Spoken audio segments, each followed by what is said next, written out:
great opportunities in America.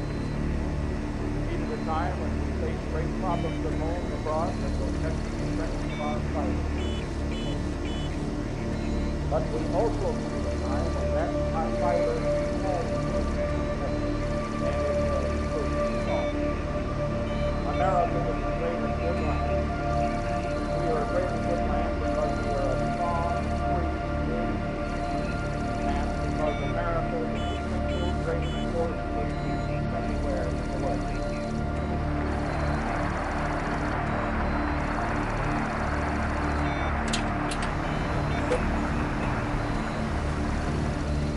Today, as always in our history, we can base our confidence in what the American people will achieve in the future on the record of what the American people have achieved in the past. Tonight, for the first time in 12 years, the President of the United States can report to the Congress on the state of a new and peace in every nation of the world.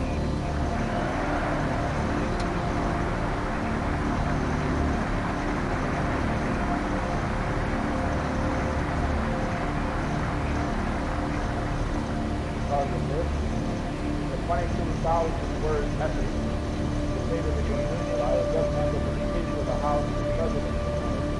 I have been able to deal primarily with the problem of what we can do here for America, for the United States, that is the problem of amazing by an outline of the American set of projects. Before we start where we are going, let us see how far we have come. 5 years ago, I took the oath of office in those 5 years, because of the initiatives undertaken by the administration, the world changed. America. As a result of those things, American states today, more frontiers today, greater opportunities for more of its people than ever before in our history. 5 years ago, America was a war and state. We were locked in concentration camps. We were in hostile isolation from a quarter of the world's people who lived in the country.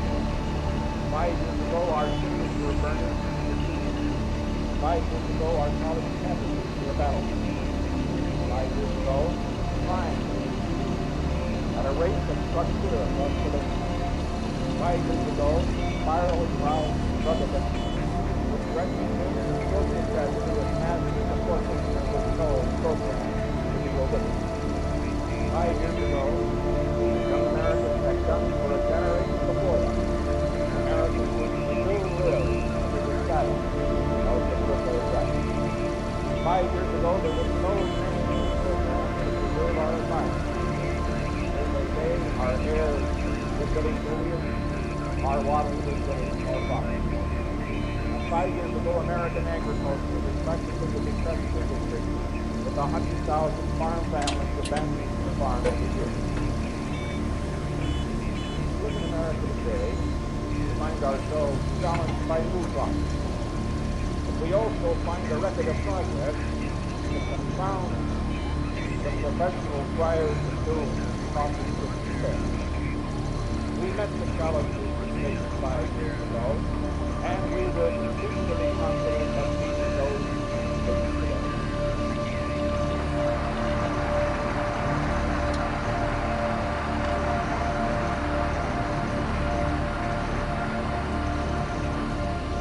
Let us see for a moment how we have met. After more than 10 years of military involvement, all of our state presidents are stable, and they have returned with honor.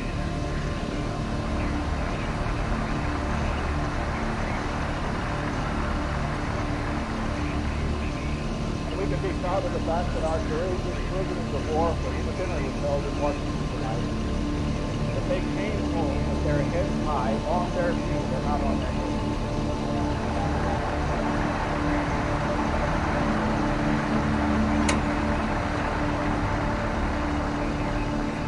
Our relations to the Georgia Union, we have turned away from a policy of confrontation to one of negotiation.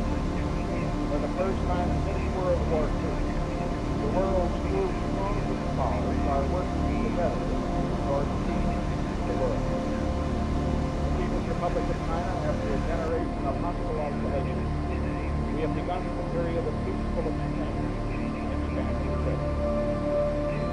We turn to our city, to our point. The 17-year rise in crime has been stopped. We can confidently say today that we are finally beginning to win the war against crime.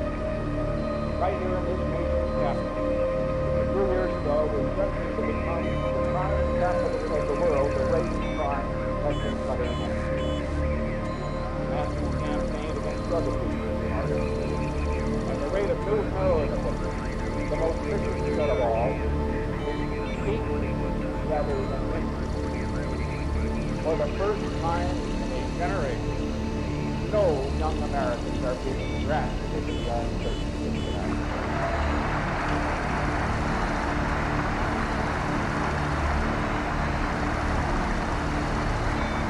And for the first time ever, we have organized a massive national effort to protect the environment. Our air is getting cleaner. Our water is getting good. Our agriculture is pushing fresh and farming. Farming is coming up 7%. Farm production is setting all-time records. The billions of dollars that taxpayers were paid in subsidies has been cut to nearly zero. Overall, Americans are living more abundantly than ever before. More than 2.5 million jobs is created in the past year alone. That is the biggest percentage of people are earning money. What they earn by more than ever before. In the past 5 years, the average American will spend a little. That is what you really buy. Even after allowing for taxes and inflation, despite the effectiveness, as we turn the year ahead, here once again, the bigger voice is perennial prophets of gloom, telling us now, because of the need to fight inflation, because of the energy shortage, America may be headed for a recession. So let's see to that issue head on. There will be no recession.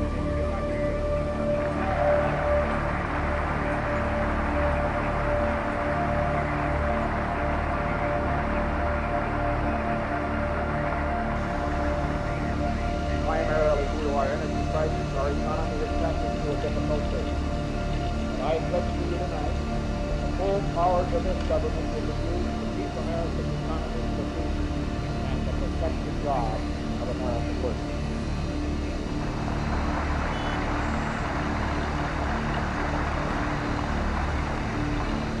We are engaged in a long, hard fight against inflation. There have been, and there will be in the future, ups and downs in that fight. But if this Congress cooperates in our efforts to hold down the cost of government, we shall win our fight to hold down the cost of living for the American people.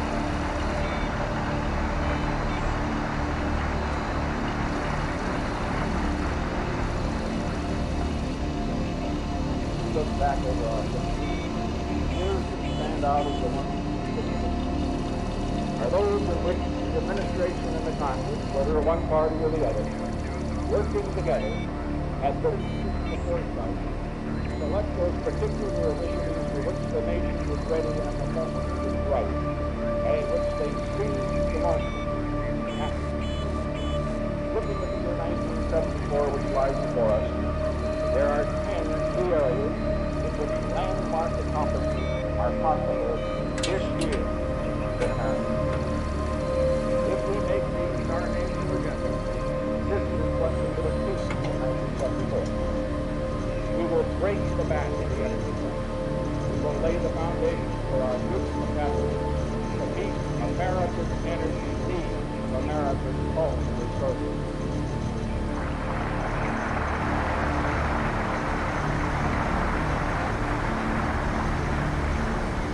And we will take another giant stride toward lasting peace in the world, not only by continuing our policy of negotiating rather than confrontation during the great powers are concerned, but also by helping towards the achievement of a just, lasting settlement for the world. We will sectorize crises without administering the hard medicine of recession. We will move the economy into a steady period of growth at a sustainable level. We will establish a new system that makes high-quality health care available to every American in a dignified manner and at a price we can afford.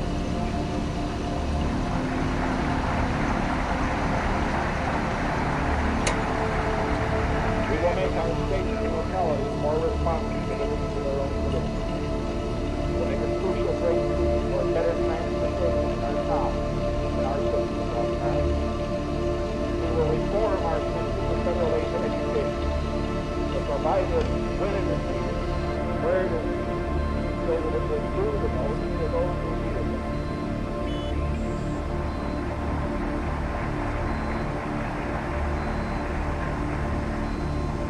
We will make an historic beginning in the task of defining and protecting the right of personal privacy for every American. And we will start on a new road towards reform of a welfare system that leads the taxpayer, erodes the community, and demeans those it is intended to serve. And together with the other nations of the world, we will establish an economic framework within which Americans will share more fully in expanding worldwide trade and prosperity in the years ahead, with more open access to both markets and supply. In all of the 186 State of the Union messages delivered from this place, this is the first in which the one priority, the first priority, is energy. Let me begin by reporting a new development which I know will be welcome news to every American. As you know, we have committed ourselves to an active role in helping to achieve a just and durable peace in the world on the basis of the full implementation of Security Council Resolution 4226. The first step in the process is the disengagement of Egyptian Israeli forces, which is now taking place.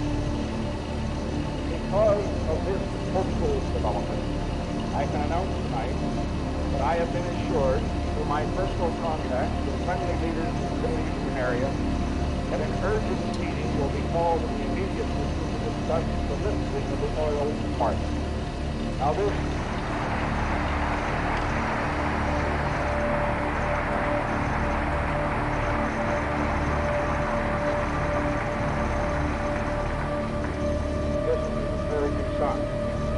However, it should be clearly understood by our friends in the Middle East that the United States will not coerce regardless of the outcome of this dispute.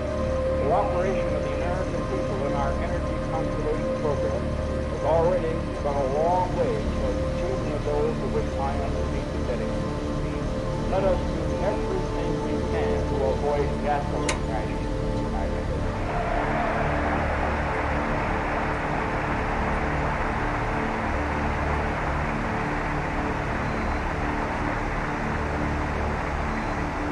Last week, I sent to the Congress a comprehensive special message setting forth our energy situation, recommending the legislative measures which are necessary to a program for meeting our needs. If the embargo is lifted, this will ease the crisis, but it will not be an end to the energy shortage in America. Voluntary conservation is needed. Let me put this straight. To pay tribute once again to the splendid spirit of cooperation the American people have shown, which has made possible our success in meeting this emergency up to this time. The new legislation I have requested will also remain necessary. Therefore, I urge again the energy matrix that I have proposed be made the first priority in discussion of the time. These measures will require the oil companies or energy management to provide the public with the necessary information on their supply. They will prevent the injustice of wind-installed processes of food as a result of the sacrifices of the citizens of America. And with us, the organization, the incentives, the authority, needed to deal with the short-term emergency and the move toward meeting our long-term goals. This is 1970, the year in which we began a full-scale effort to protect the environment. 1974 must be the year in which we organize a full-scale effort to provide for our energy needs, not only in this decade, but through the 21st century. As we move toward celebration 2 years from now, the 200th anniversary of this nation's independence, let us press vigorously on toward the goal that I announced last November for Project Independence. Let this be our national goal. At the end of this decade, the year 1980, the United States will not be dependent on any other country for the energy we need to provide our jobs, to heat our homes, and to keep our transportation moving.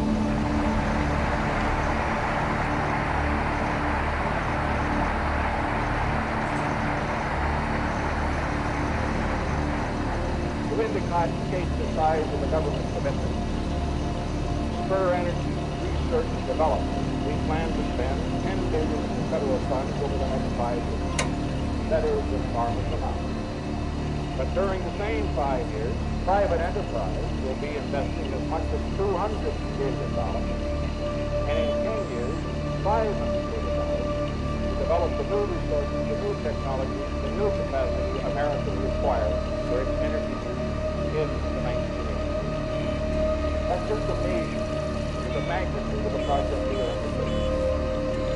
But America performs best when called to its biggest task. Should it be said, only in America could a task so tremendous be achieved so quickly, and achieved not by recommendation, but through the effort and ingenuity of a free people working in a free world.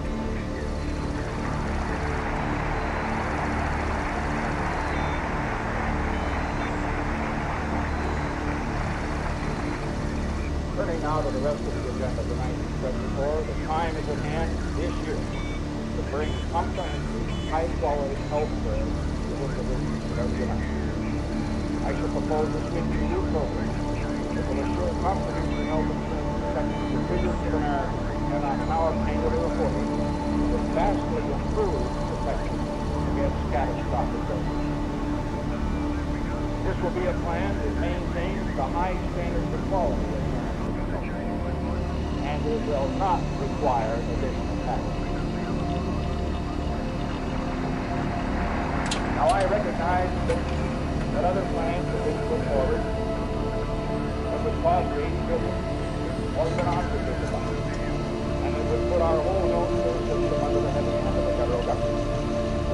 This is the wrong approach.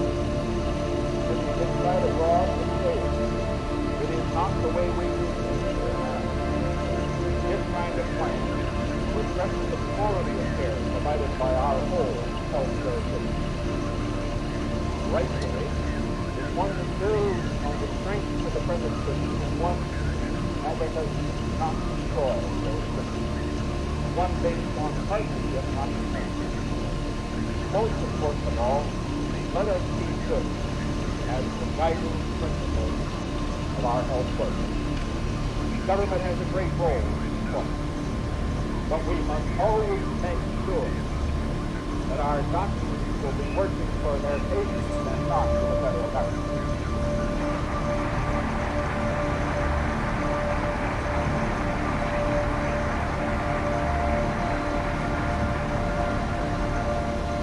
Many of you will recall that in my State of the Union address 2 years ago, I commented that most Americans today are fed up with government all right. I recommended a sweeping set of proposals, revitalize state and local government, make them more responsive. I can report to you today that as a result of revenue shares passed by the Congress and other nations, we have made progress toward that goal. After 40 years of moving power from the state and the community to Washington, D.C., we have begun moving power back from Washington to the state and communities and most of voice to the people of America.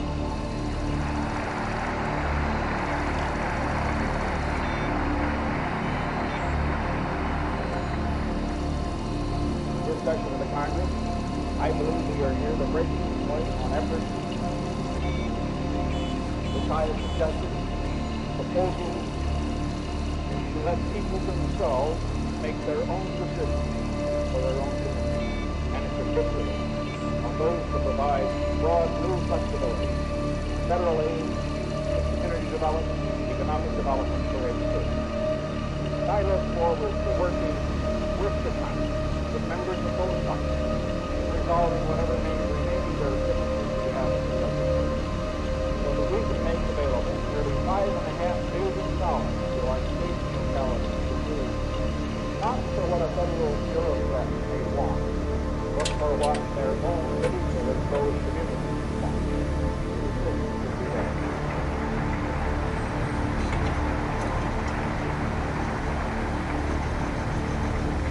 I think all of us recognize the energy crisis is given new urgency to the need to improve public transportation, not only in our cities, but in rural areas as well. The program I have proposed this year will give communities not only more money, but also more freedom to balance their own transportation. It will mark the strongest federal commitment ever to the improvement of mass transit as an essential element of the quality of life in our towns. One goal with all Americans is that our children should have the very best education which great nations provide. A special message last week, I recommended a number of important concerns. In the late 1974, a year of sustained to our schools and the Nixon State. The Congress will act for more flexible funding to enable each federal dollar better the particular needs of each particular school district. As management people will be full of their chance to make each year's plan, knowing ahead of time what federal funds they're going to receive. Special targeting will give special help to the children disadvantaged among our students.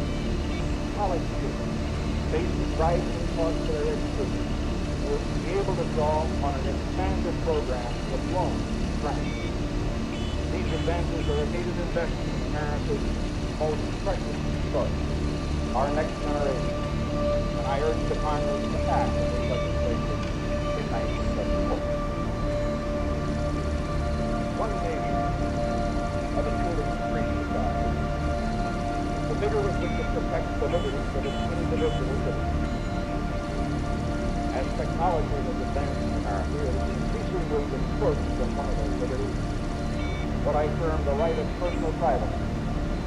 Modern information systems, data banks, credit records, mailing residues, electronic systems, the collection of personal data for one purpose that may be used for another, all these have left millions of Americans deeply concerned by the privacy of their children. The time has come, therefore, for a major initiative to define the nature and extent of the basic rights of privacy, and to erect new safeguards to ensure that those rights are respected. I shall launch such an effort this year at the highest level of administration. I look forward again to working with this Congress in establishing a new set of standards that respect the legitimate needs of society, but that also recognize personal privacy as a cardinal principle of American liberty.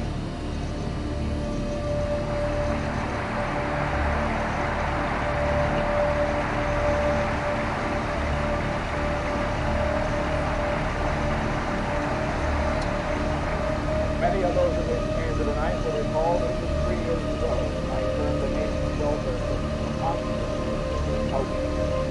outrage against the protection, against the taxpayers, and particularly against the children of the people of the country.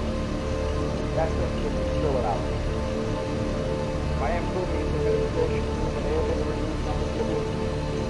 As a result, last year, for the first time in 18 years, there has been a halt to the growth of the welfare state force. But as a system, our welfare program still needs reform as urgently today as it did when I first proposed in 1969 that we completely replace it with a different system. In these final 3 years of my administration, I urged the Congress to join in mounting a major new effort to replace the present welfare system with one that works, one that is fair to those who help or cannot help themselves, fair to the community, and fair to the taxpayer. Let us have as our goal that there will be no government program which will make it more profitable to go on welfare than to go to work.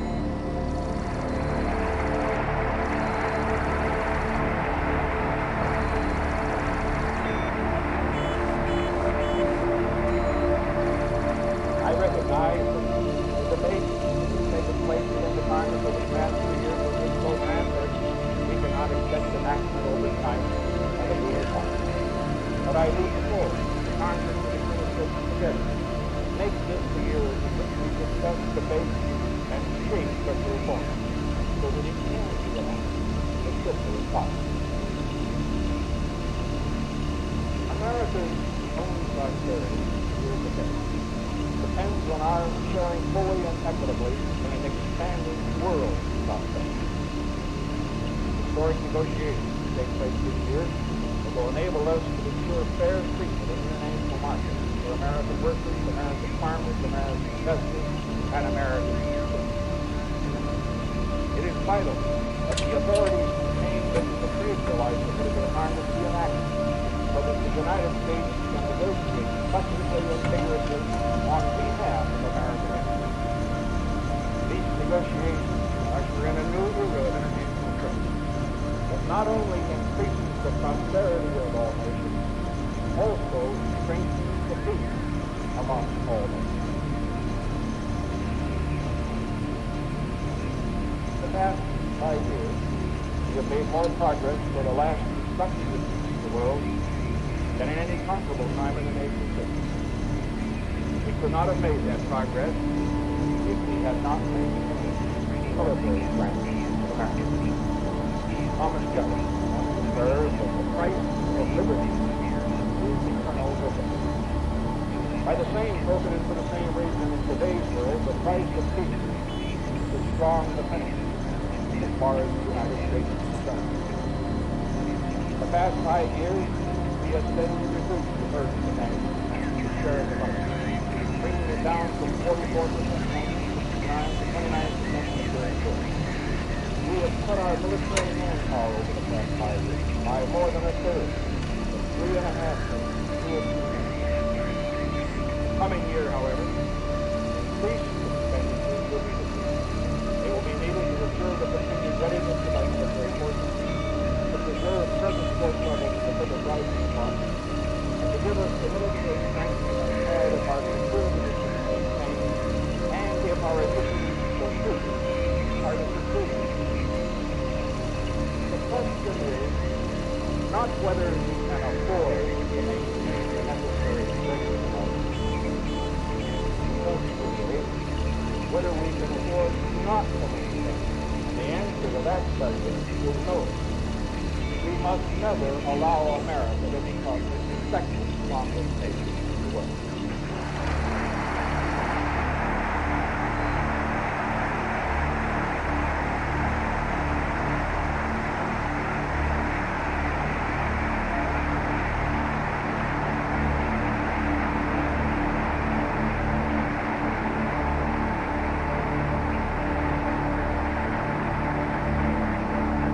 I do not say this with any sense of belligerence, because I recognize the fact that is recognized around the world. American military strength has always been maintained to keep the peace, never to break it. It has always been used to defend freedom, never to destroy it. The world's peace, as well as our own, depends on our remaining as strong as long.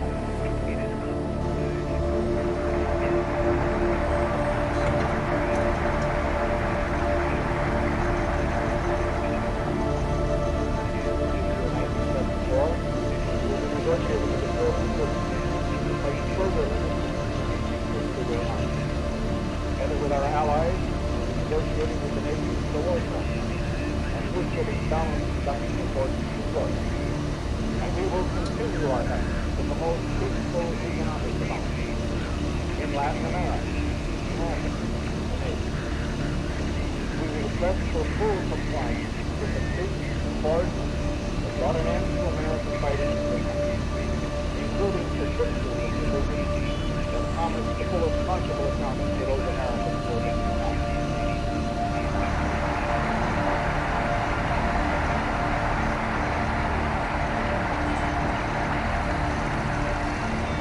And having in mind the energy crisis to which I have referred to earlier, we will be working with the other nations of the world for the agreement on means by which oil supplies can be assured at reasonable prices on a stable basis in a fair way to the consumers of the nations alike. All of these are steps toward a future in which the world's peace and prosperity and ours as well as a result are made more secure. About 5 years, I have served the president. I have had one overriding aim. That was to establish a new structure of peace in the world that can free future generations from certain war. I can understand that others may have different plans. This has been, and this will remain, my first priority, and the chief legacy I hope to bring to the 8 years of my presidency.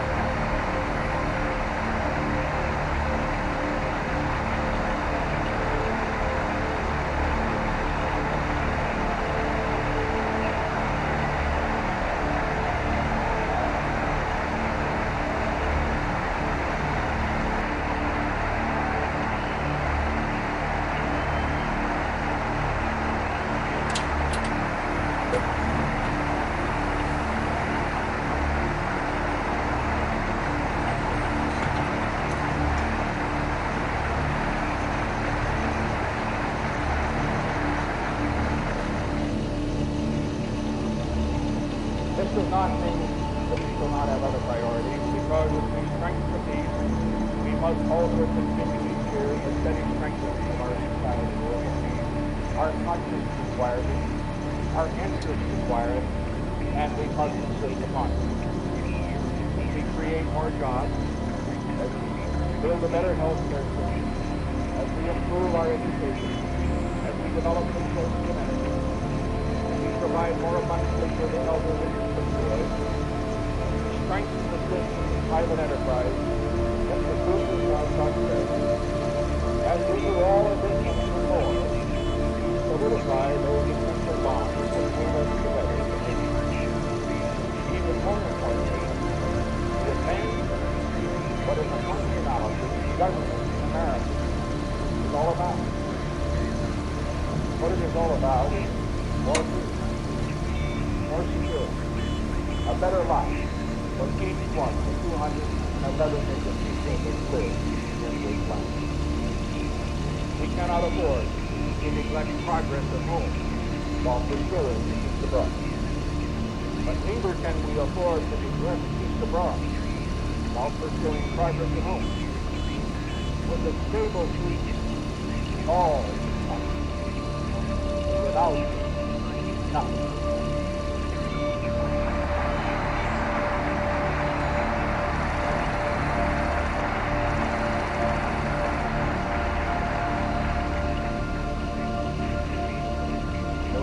That I have just delivered to the Speaker and to the President of the Senate, I commented that one of the continuing challenges facing the legislative process is that of the timing pieces, selecting each year among many worthy projects those that are right to action at that time. What is true in terms of our domestic initiatives is true also in the world. This period is now our end. And And I say this as one who has seen so much of the world, not only in these past 5 years, but going back over many years. We are in a period which presents a jump to historic forces to deep within. They provide an opportunity we may never have again. A structure of peace solid enough to last a lifetime before. Not just peace in our time, peace in our children's time as well.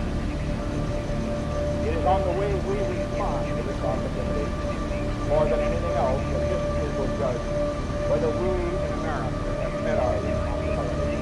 And I am confident we will meet that great historic responsibility.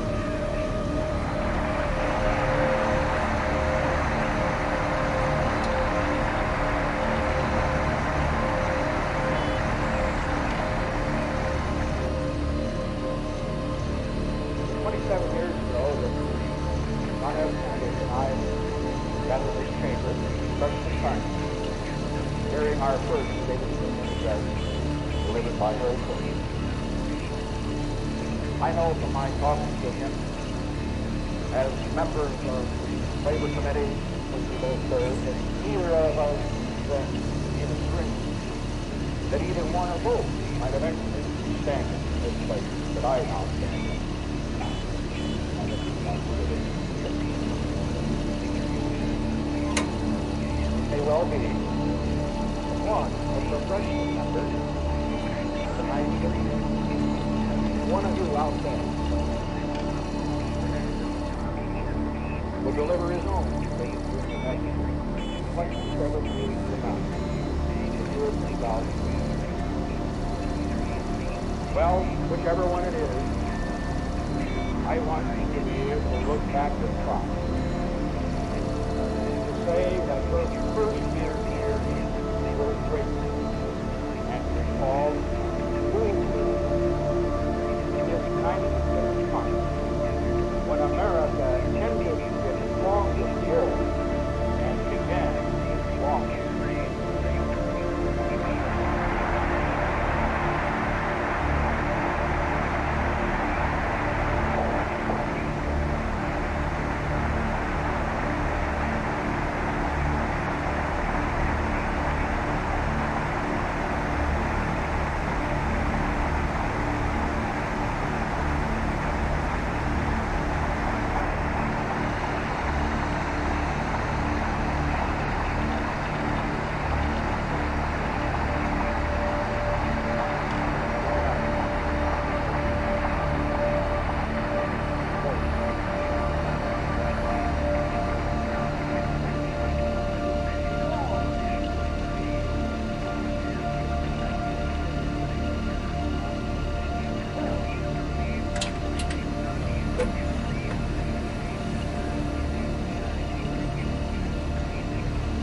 Speaker, Mr. President, my distinguished colleagues, and my guests, I would like to add a personal word with regard to the issue that has been of great concern to all Americans in this morning.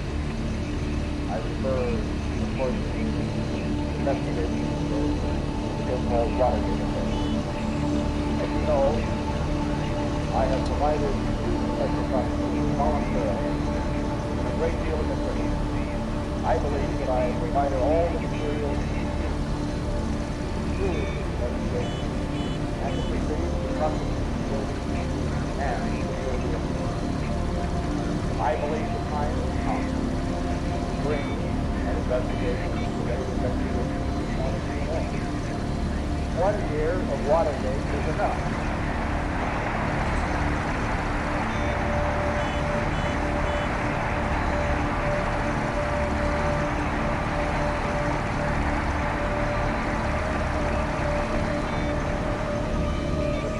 My colleagues, for not only the executive, the president, the members of Congress, for all of us to join together in devoting our full energy to these great issues that I have discussed tonight, which involve the welfare of all of the American people and the world. I recognize that the House Judiciary Committee has a special responsibility in this area. I want to indicate on this occasion I will cooperate with the Judiciary Committee in the investigation. I will cooperate in this investigation. I will cooperate in any ways that I consider consistent with my responsibilities to the office of the President of the United States.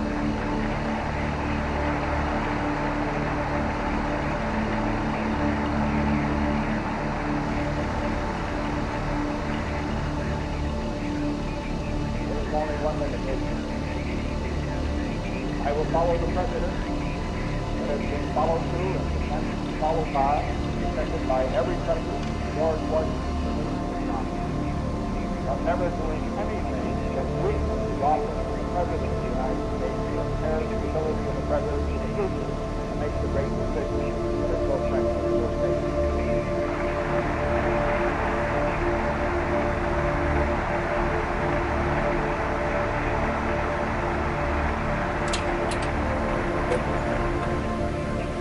Another point I would like to make very briefly. Like every member of the House and Senate assembled here tonight, I was elected to the office that I hold. And like every member of the House and Senate, when I was elected to that office, I knew that I was elected for the purpose of doing the job and doing it as well as I possibly can. And I want you to know that I have no intention whatever of ever walking away from the job that the people elected me to do.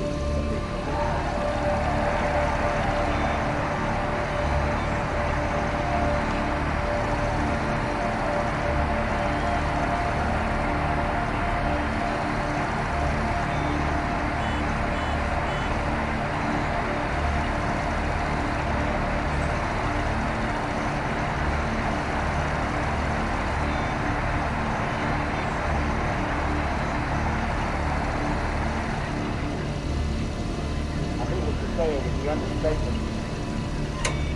If I were not to admit that the year 1973 was not a very easy year for the person who was that.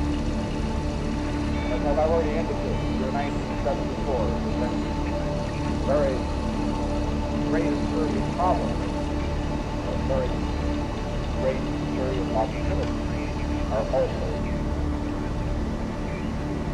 But my colleagues, which I believe, with the help of God, we have blessed this land so greatly.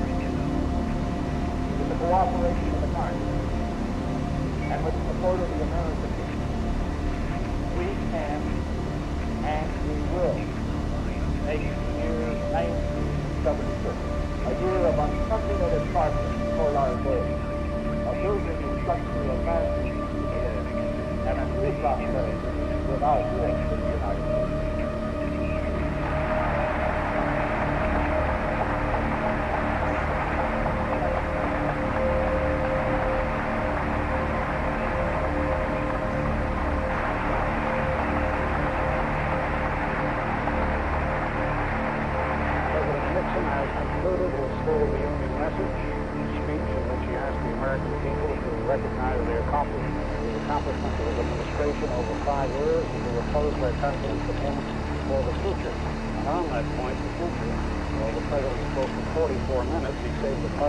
About the last 2 minutes, he said he had no intention of walking away from his job, and he urged that the Watergate investigation be brought to an end, that he would cooperate with the House Judiciary Committee.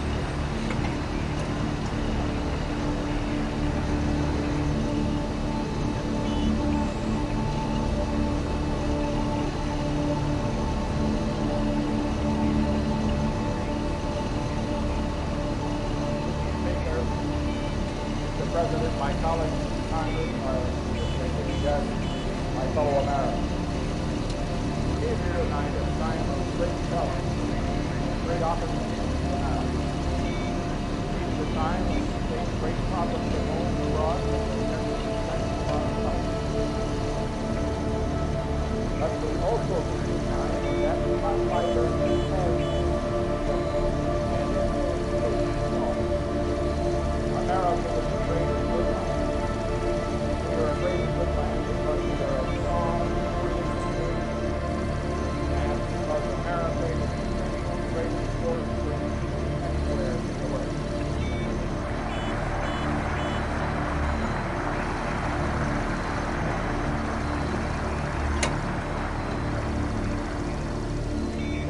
always in our history. We can base our confidence in what the American people will achieve in the future on the record of what the American people have achieved in the past. Tonight, for the first time in 12 years, the President of the United States can report to the Congress on the state of a union at peace with every nation of the world.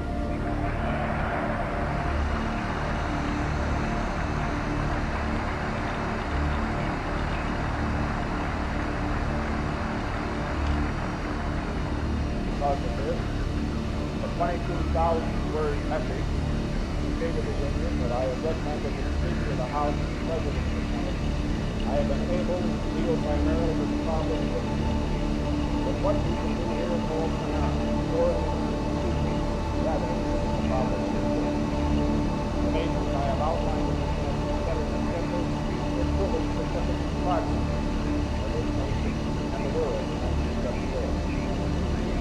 Before we start where we are going, let us see how far we have come. It was 5 years ago when we stepped into this chapter. I took the oath of office as the president. In those 5 years, because of the initiatives undertaken by the administration, the world and America, as a result of those American initiatives, more funds greater opportunity for foreign people than ever before in our history. 5 years ago, America was at war with self-defense. We were locked in concentration camps. We were in hostile isolation from a quarter of the world's people in the 30th country. 5 years ago, our cities were burning. 5 years ago, our northern inhabitants were battling. 5 years ago, crime at a rate that struck fear of escalation. 5 years ago, spiraling rise in drug addiction, the threatening human and social tragedy of mass deportation and was no program to be a witness. 5 years ago, as young Americans had done for a generation before that, American youth still live under the shadow of the military death. 5 years ago, there was no mainstream program to preserve our environment. Our air is getting dirtier, our water is getting more toxic. And 5 years ago, American agriculture was practically the necessity of existence with 100,000 farm families abandoning the farm every year. In America today, we find ourselves challenged by new problems. We also find a record of progress that confounds the professional friars and Jews upon this issue. We met the challenges faced 5 years ago, and we will be equally confident of meeting those who we face today.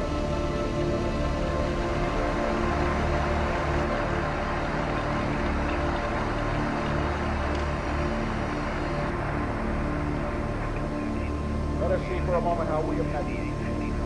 After more than 10 years of military involvement, all of our troops have returned from Southeast Asia, and they have returned with honor.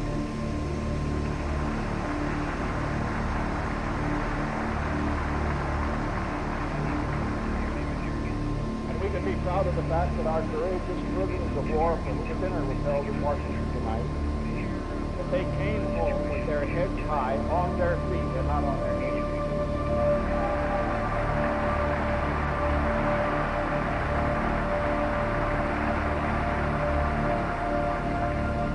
Relations to the Soviet Union, we have turned away from a policy of confrontation for one of negotiation. For the first time since World War II, the world's two strongest powers are working together towards peace in the world. The People's Republic of China, after a generation of hostile isolation, we have begun a period of peaceful exchange in Ambient State. We turn to our city. The 17-year rise in crime is being stopped. We confidently say today that we are finally beginning to win the war against crime. Right here in this nation's capital, 2 years ago, was threatening to become the crime capital of the world. The rate of crime has been cut in half. revenue argument. At the rate of new terrorism, the most vicious threat of all is dangerous rather than dangerous. For the first time in a generation, no young Americans are being drafted into the United States.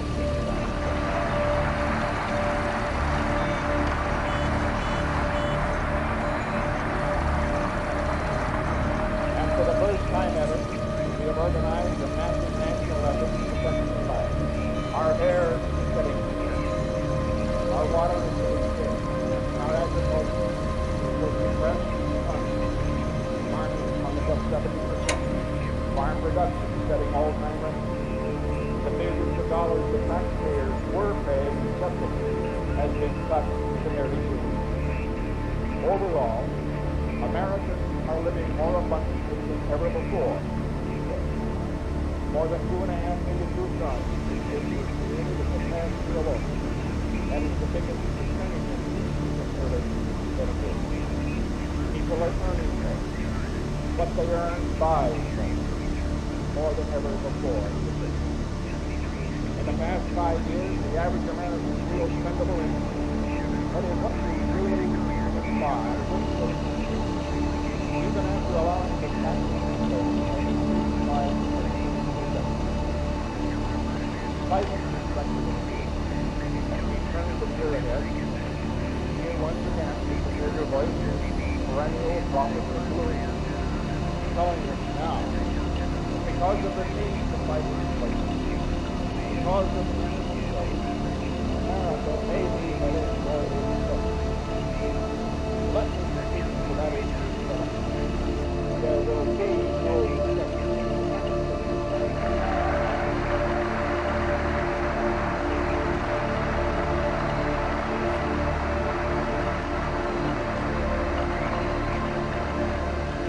Primarily due to our energy crisis, our economy is practically within the post-apocalyptic. I pledge you tonight that the full powers of this government will be used to keep America's economy producing and to protect the jobs of American workers.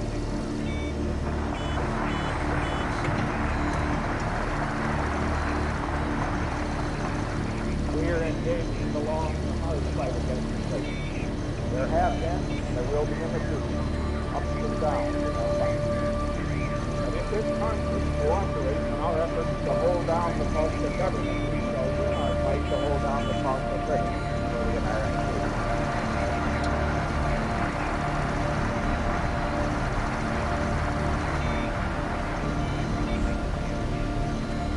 We look back over our history. Years that stand out as the ones are those in which the administration and the Congress, whether one party or the other, working together at the statistical foresight, select those particular initiatives for which the nation is ready and the moment is right, and in which they seize the moment. Looking at the year 1974 which lies before us, there are 10 key areas in which landmark accomplishments are possible this year in America. If we make these our national agenda, this is what we will assist in the management of the year. We will break the back of the energy crisis. We will lay the foundation for our future capacity to meet American energy needs of America's own resources.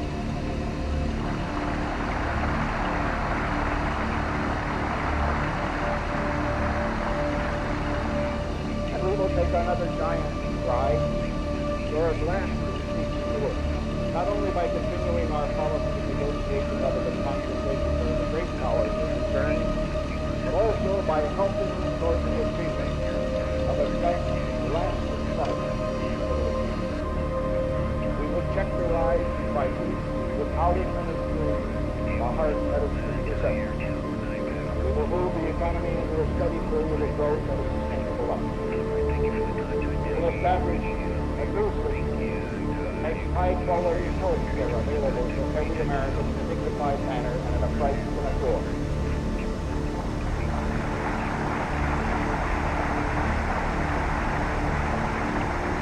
We will make our states and localities more responsive to the needs of their own citizens. With make a crucial breakthrough toward better transportation in our towns and our cities across America. We will reform our system of federal aid to education to provide it when it is needed, where it is needed, so that it will do the most for those who need it the most.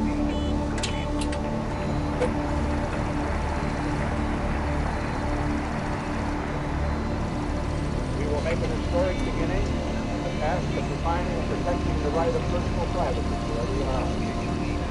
And we will start on a new road towards reform of a welfare system that frees the taxpayers, the road to community, and the means those and the people. Together with the other nations of the world, we will establish an economic framework within which Americans will share more fully and expand worldwide trade and prosperity with more open access to both markets and farmers. In all of the 186 stated opinion messages delivered from this place in our history, this is the first in which the one priority, the first priority, is energy. Let me begin by reporting a new development which I know will be welcome news to every American.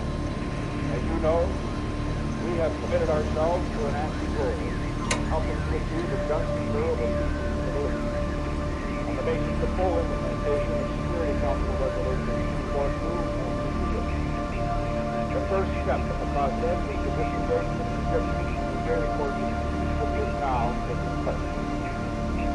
Because of this hopeful development, I can announce tonight that I have been assured through my personal contacts with friendly leaders in the Middle Eastern area that an urgent meeting will be called in the immediate future to discuss the lifting of the oil embargo. Now this is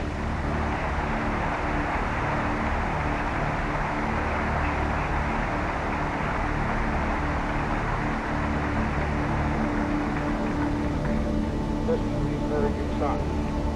However, it should be clearly understood by our friends in the Middle East that the United States will not coerce regardless of the outcome of this meeting. Cooperation of the American people in our energy conservation program has already gone a long way towards achieving the goals to which I am getting. Let us do everything we can to avoid gasoline rationing in the United States.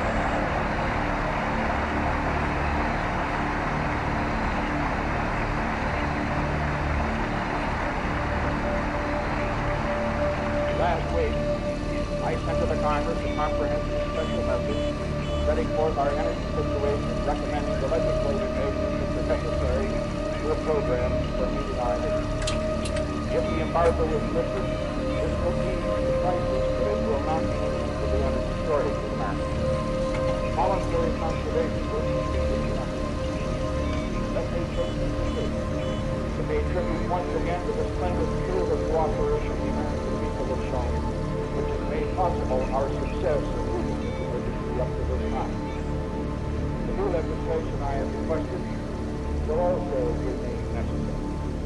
Therefore, I urge again the energy measures that I have proposed be made the first priority in this session of Congress. These measures will require the oil companies and energy provide the public